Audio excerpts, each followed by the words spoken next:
Slouching here. This chair kind of flops back a little bit, but I think I'm okay. This is March 13th, 2007. We're doing an oral history interview for the archives at the University of Alabama in Huntsville. I'm Charles Lundquist. Today our guest is Wilbur Thompson. Wilbur, we're delighted to have you here today. Thank you, sir.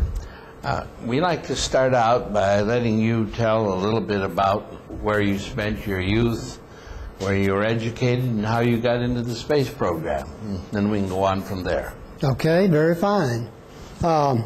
Actually, I started out where I ended up.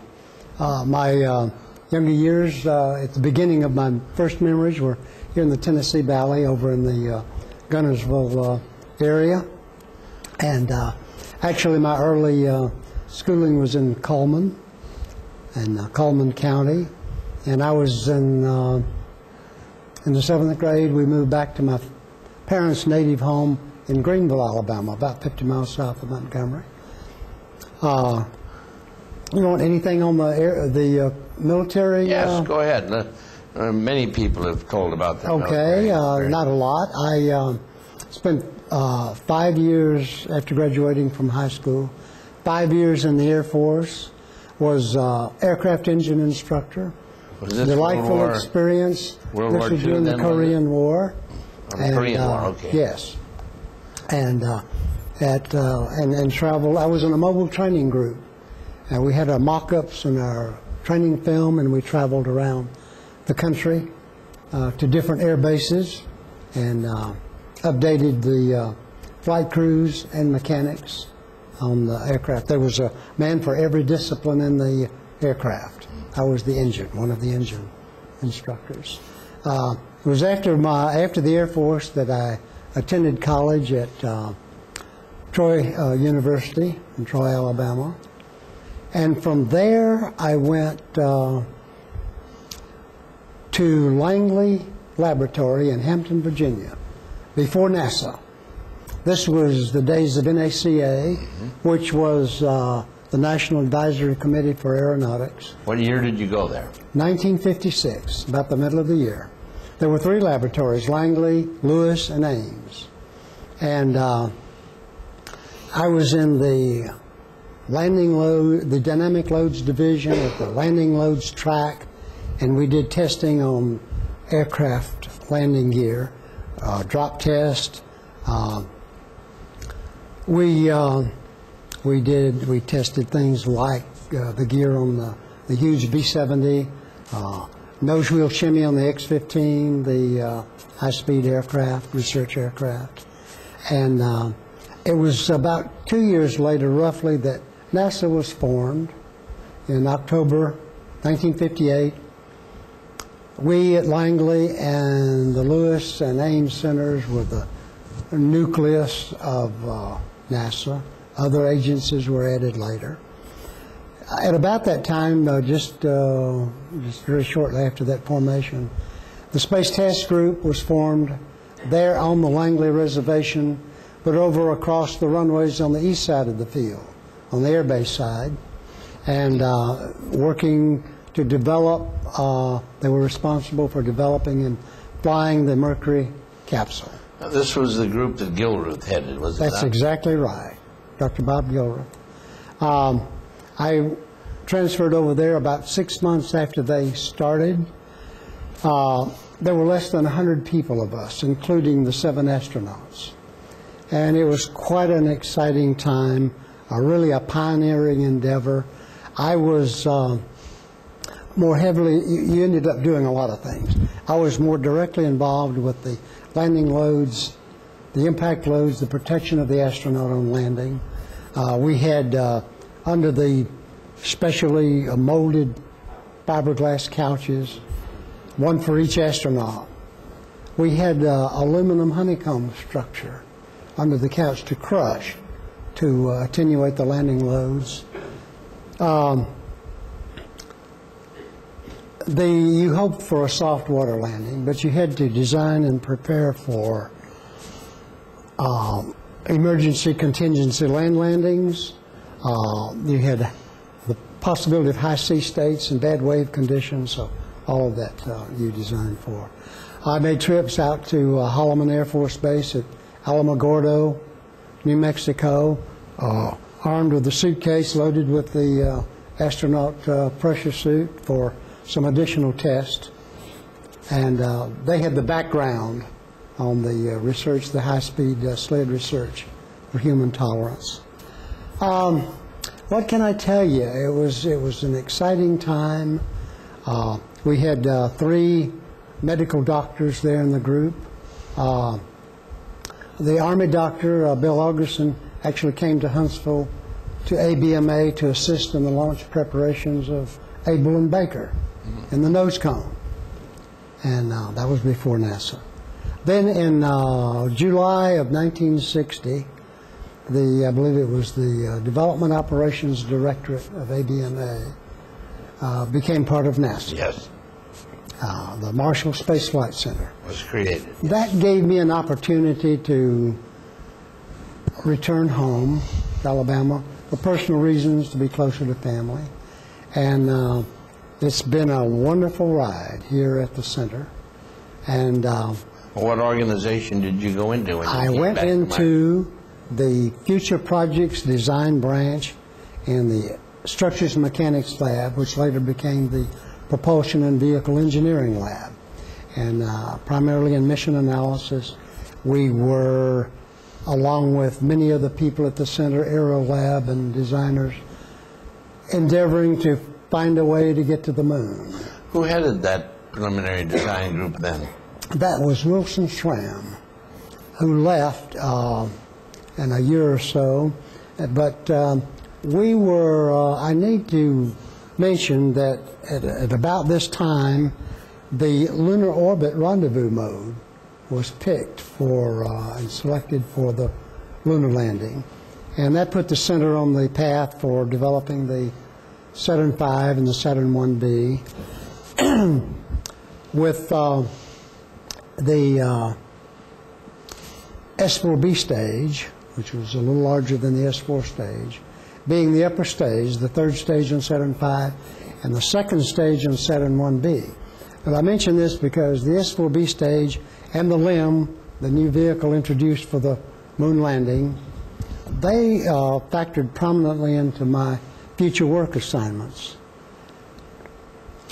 We had, with most of the center just marching forth on development of the Saturn, It was a big operations, big job, planning, lots of all the support equipment and everything. There was also a lot of advanced studies at the center and at other centers. There was a twofold objective there. I mention this because there was Von Braun put a lot of emphasis on the advanced programs, as important as all the other work was. He was always looking to the future. He claimed to devote 70% of his time to future programs. This endeavor on future work, there were twofold objectives. One was to find viable means to expand space research. The other was to keep the workforce going. And my work, at about that time, we went through an organization addressing these new objectives. Our office became the Advanced Studies Office under Eric Gerner. We had a group for launch vehicle design, mission analysis. We had a group on nuclear propulsion and interplanetary studies. They formed a new group that I became a part of, the Base Development Group, with a surface base section addressing the lunar bases and mobile laboratories on the moon. And I was named chief of the orbital base section. Our enthusiasm, I have to tell you, our enthusiasm at the time was great enough it allowed us to interpret this assignment as space station, orbital stations in Earth orbit, lunar orbit, and planetary orbit. We thought big. There was one. That was the way to do it. There was one problem. Marshall had, for me, the other, and we were a skeletal organization. We were 5 people. The other 4 people were working the lunar surface programs to support Joe DeFree's office. Marshall had no assignment in space stations. So my tasks were a little uncertain at first, but I continued support to the Future Projects Office on the orbital operations analyses. And management supported my travel to the other centers to keep us abreast of the space station studies. I attended the major contractor reviews at Langley on the MORL, the Manned Orbital Research Laboratory, a 6-man lab nominally, expandable to 12, and I also attended the LORL, Large Orbiting Laboratory at MSC, later named the Johnson Space Center, as you know. And that was exciting. That was an exciting experience. There, of course, the agency did not have funding at that time for space stations. They were not continued. The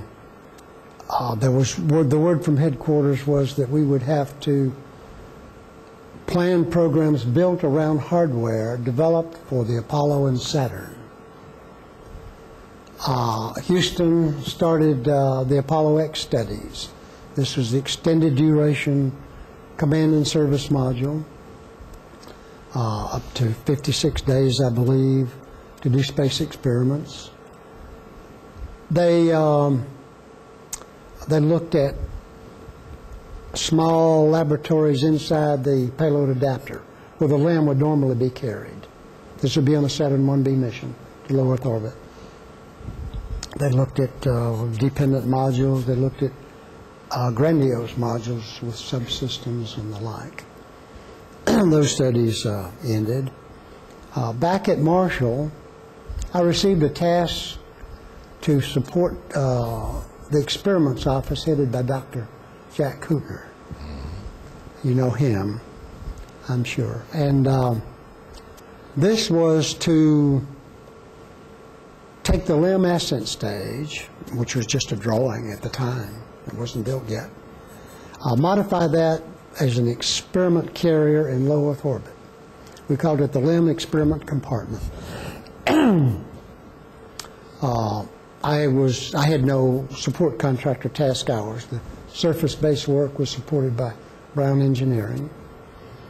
I was supported by the structures lab for engineering sketches, the materials lab for experiments. We had canisters, small canisters, and with remote manipulators, small, outside the crew cabin to do materials experiments.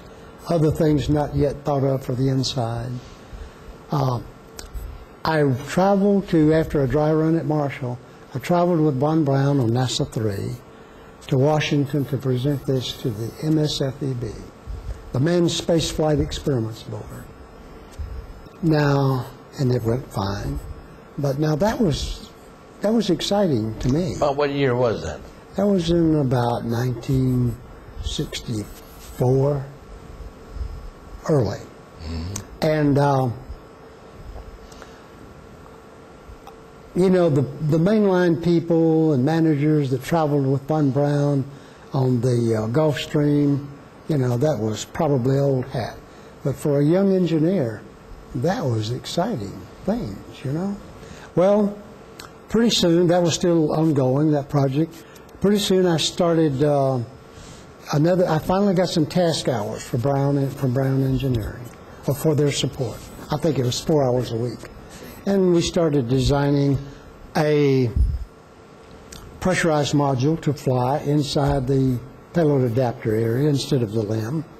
And when you reached low Earth orbit, the Apollo CSM would separate, transpose, and dock to that module, extract it from the payload adapter, pardon me, and proceed with the mission, but that gave you additional volume to conduct space experiments. that work was still going when I carried this notion a step further. The idea of you getting a crewman into the empty hydrogen tank of the S-4B stage. And after arriving on orbit, venting the hydrogen tank, the Apollo CSM would separate, transpose, dock, would require a docking fixture, which didn't exist. Some modifications for the crewman, a pressure-suited crewman to enter the tank. A so-called wet workshop, I guess. At that time, it became that. At that time, it was spent stage experiment. All right. We actually input this idea into another contracted spent stage study, Okay. looking at use of stages for orbital tankers and spacecraft hangars, but they didn't do much with it. We were excited about this. One day, word came down to us that Von Braun had recently returned from a management retreat meeting with Dr. Miller, the associate administrator, Dr. Gilrath, director of MSC. We call them, in the New Orleans vicinity, we call them hideaway meetings, where they did brainstorming away from any staff or any other distractions. At that meeting, as we understood it, Von Braun had mentioned to the other gentleman the possibility of getting an astronaut in the tank and doing some experiments. They approved his taking a look at that. So we got direction to go over for a meeting with Von Braun, that he wanted to get in on the design, help with the brainstorming, and get his ideas factored in, okay? He always liked to do that. Oh, yes. And we went over very excited. Turned out to be an unhappy meeting. We went over very excited with our new idea and the idea that he, had some interest in this area. I reviewed the mission profile and including the tank venting and the transposition of the CSM and the docking and the desire of and identified changes needed to get in the hatch to get the man in, the crewman in, and the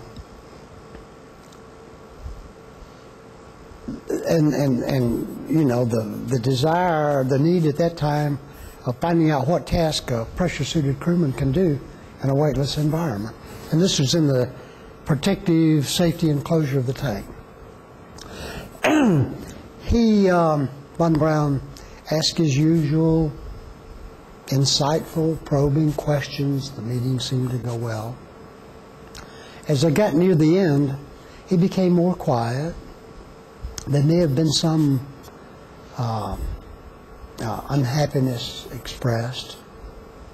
Any comments he made were directed to the managers in attendance. He didn't say an unkind word to me. That was his nature. He did firmly state that the center needed to get a better focus on advanced studies. The meeting ended. We were somewhat mystified. Some people in attendance said they'd never seen Von Braun that upset before. It was not an enviable position for me because I had another briefing to him after lunch and a dry run of the LIM experiment compartment to go back to Washington with. After lunch, we had a meeting with Jim Shepard down in the lab. He came to the lab, met with about 3 of us, explained what happened. There'd been a mix-up in communications. What Von Braun thought that meeting was going to be was a dry run of a presentation to go to the Management Council meeting later that week. Shepard also explained to us that what Von Braun wanted was some mechanism in the upper stage area that would telescope down into the empty tank with subsystems, power, environmental control, if possible, fold-out floors. We had nothing like that. So we there was just a understood. miscommunication. It was. We understood the problem. Okay, so I go to the briefing in the afternoon. That was fine. After that meeting, Tony Kapowski told me that since I was not there, and he announced that I would come onto the agenda later, Von Braun commented, I guess remembering the morning session, he commented that something like, gee, he hoped I hadn't had a heart attack. And That was considerate of him. very. But we had our marching orders. We immediately, Jay Lau, who was our deputy group chief, and I, we spent the next 2 days, almost all night through, down at Brown Engineering working. Came up with a briefing for Von Braun, I think on Friday morning. This was just 3 days later. He was happy. We had his concept. He took it to Washington. Frank Williams presented, Jay Lau presented it in the dry run at Marshall. Frank Williams, who was the new director of the Advanced Systems Office, gave the presentation in Washington. They approved it for further study.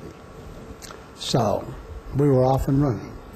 The next action was Jay Lau and I took this briefing, same briefing, around to all the labs, to each laboratory director and their staff, just to get the center on board this new thinking.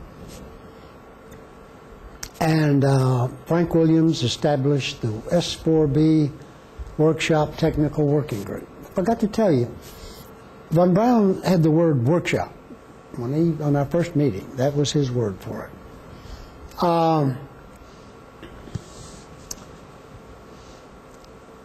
At this, Jay Lau and I were named co-chairman to this working group. Met bi-weekly. After 2 meetings, Jay went back to school to work on an advanced degree. All right.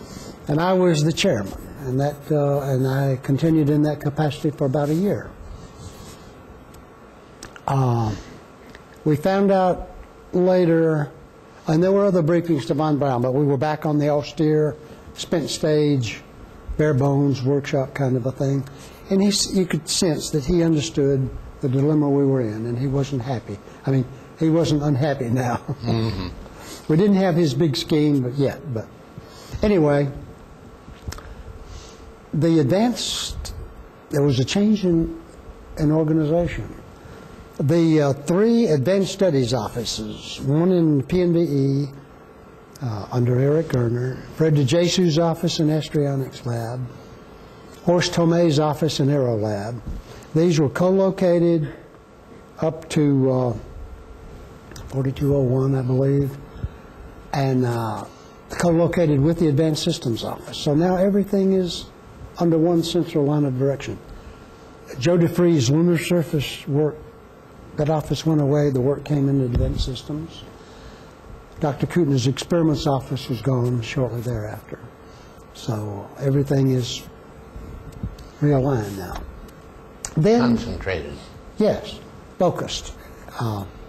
Then, as we approach December of 1965, headquarters requested a status review on the workshop. Frank Williams took this opportunity to go for a new start. There was still no funding on the horizon. He wanted us to go forward with a proposal for an in-house developed workshop. That was quite an undertaking, quite a meeting. It was a bold move on his part. Bold move on his part. The lab supported it. I will never forget that meeting in the 10th floor conference room where we presented the dry run before going to the management council meeting. All the lab directors, the center staff. I don't believe I've ever seen that conference room fuller. And we gave the dry run, And it included an austere airlock with oxygen supply for a 14-day mission to pressurize the tank. Went to headquarters. We got program approval to proceed with the hardware start, proceed with the program, with the caveat that Houston needed to be brought on board, and also McDonnell Aircraft, who was building the two-man Gemini spacecraft. Dr. Miller wanted to check, I'm sure he wanted Houston on board, but he wanted us to check if any spares from the Gemini program could be utilized in the design and build of the airlock. So that brought Houston and McDonnell into the picture, a very exciting time, meetings with them. We proceeded at Marshall with in-house work on the airlock and we didn't advertise that part, and the workshop. And at some point we terminated the work on the airlock after it, I believe the headquarters came up with funding to complete a study among with industry, North American, McDonnell, and Douglas Aircraft. So we're off and running. The AES program, Apollo Extension Program, now is becoming the Apollo Applications Program. We're beginning to get the program offices established over in IO, Industrial Operations, at the time. And we have a program going. I move over to my working group. The technical working group was disbanded in July of '66. In about October, I moved over to the PNVE and worked as a lab project engineer for about 3 years. And that's the period when the workshop grew with the micrometeoroid shield, the floor inside, the open grid floor for the fuel to flow through, the solar arrays, and when it became heavy enough that the CSM was moved to a separate Saturn 1B launch, we got the attitude control system, and you know the rest of the story.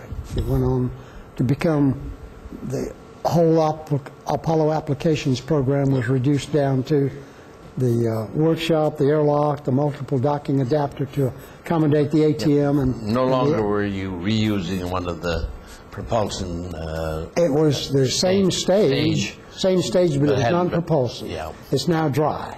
Right. Dry workshop. Right. And they can pre-install a lot of the experiments and systems in the tank, in the workshop, before launch, which turned out to be a wonderful change in my judgment. But we went through many, many, many small steps to get to the point, and the program name changed to Skylab. After my 3 years there, and that work is still ongoing, program development was established, I believe, in 1969. I moved back over to program development. That was with Bill Lucas, was it? With Bill Lucas. He moved from the lab. He was the lab director at the time. He moved over. And there were other offices added, but the Advanced Systems Office was the nucleus of the program development. I worked there. I spent another 17 years in program development. I went through the early design phase of shuttle, not as a part of that, but I worked in the payload interface area, interfacing payloads with the shuttle orbiter. We made inputs into the payload bay sizing. Of course, Skylab happened, and what? We were working at this. Skylab didn't fly till '73. Yeah. But in '71, '72, we were doing payload interface studies for the orbiter. The orbiter's still on paper. Moved on to the orbiter. I moved on to the orbiter, and left yes. the Skylab to do its own thing. At the time I moved, the airlock in St. Louis was enough far enough ahead of the workshop design. It was catching up, growing and catching up. I believe they set the airlock, they set it on the shelf for a year. So in the usual manner of an advanced planning group, you moved on ahead again. That's right. That's All right. So work on the shuttle interface. Then along comes, I had the SOAR, I did contract, the COR, or technical manager work on contracted studies, on the SOAR studies, shuttle orbital applications and requirement study.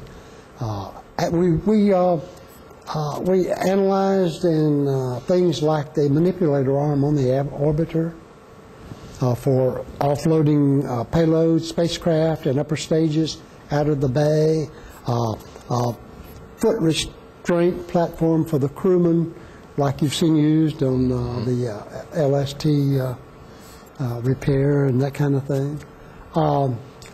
We had a small man support module, a pressurized laboratory in the cargo bay for crewmen. That grew on into the sortie can and became Space Lab that we're all familiar with. Then my work took a radical change in 1977. The interest was, the center was embarking on large space structures. A long time goal and dream of Von Braun. Another dream, aside from the space station. And there was work going on at Marshall on space fabrication, assembly, also at Houston. They were trying to get work in that area. Along came a study from headquarters for a deployable antenna, a large deployable antenna. This is one that would be proposed as a joint NASA-DOD large structure flight to prove out the structure for a free-flying satellite. An interesting thing happened here.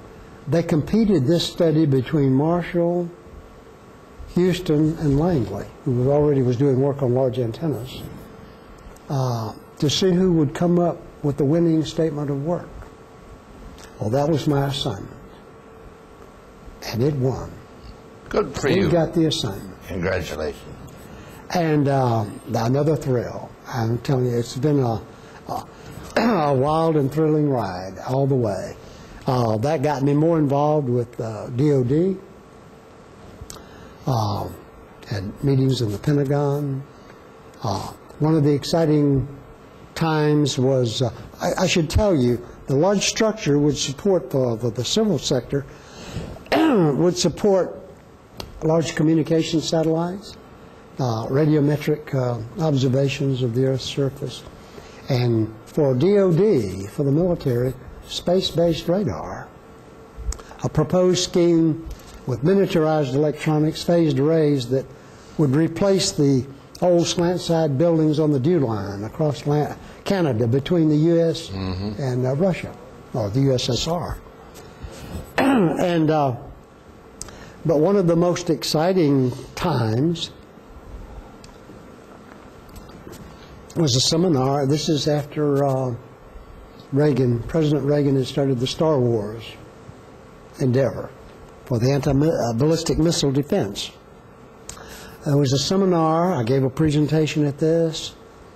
It was people there from the Army BMD here in Huntsville. Where was the seminar? In Washington. Washington. And I couldn't even tell you now what the location. But it was the Navy there in Washington, from Air Force field centers, like the Rome Air Development Center, who we were working very closely with, getting some funding from, and the SAMSO, the Air Force Space and Missile Systems Organization in California, DARPA, Defense Advanced Research Projects Agency, DIA, Defense Intelligence Agency, all those other alphabet soup agencies that you can't remember. And my briefing went well, It was good. And in this project, I'm forgetting to tell you another exciting time.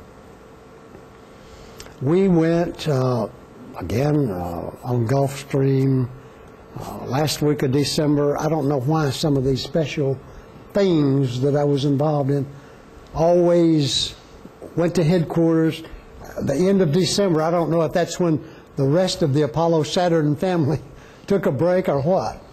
But the advanced studies people would go to headquarters. We had a briefing on the deployable antenna. This was after our first Phase A study.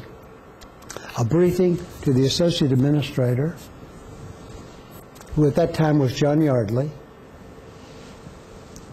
Don't know if you remember the name.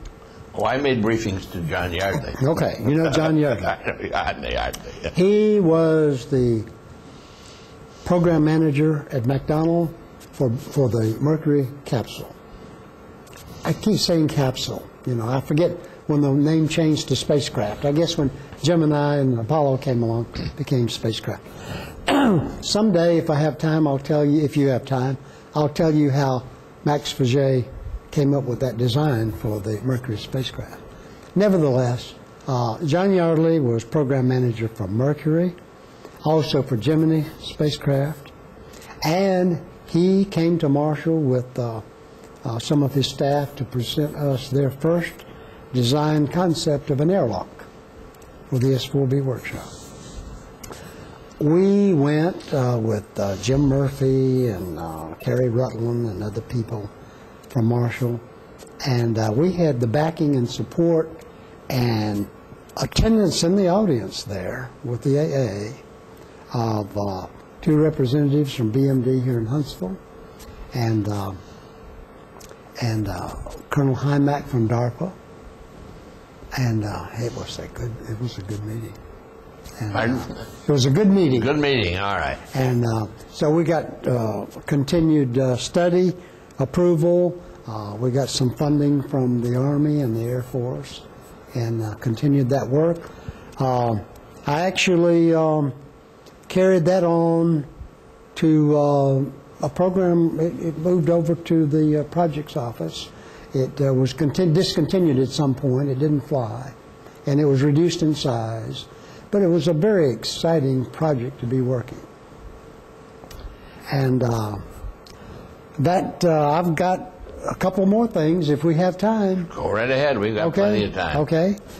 After that moved over to the project office under Ray Neezy's purview. I got another of these advanced studies, a propellant resupply module. I didn't ask you if we were supposed to mention contractors or not. Sure, go right ahead. Okay. This one was with part of the Rockwell, history. and I didn't tell you before some of them, but this was with Rockwell. That was an interesting study. The military was also interested in that. And I think I was working the last vestiges of my last involvement in the deployable antenna, the propellant resupply module, and I inherited a third project. I'd have to stop and think when I'd answer the phone, you know, not knowing which. I'd have to shift from propellant transfer to DOD, space-based radar, space-based radar, or this new project. Chuck Gutman retired, and there was a project ongoing, a study ongoing with Lockheed, Georgia, funded by the Department of Energy, incidentally, not NASA money. We were doing the study, and it was for a high-altitude observation platform, a remotely piloted aircraft.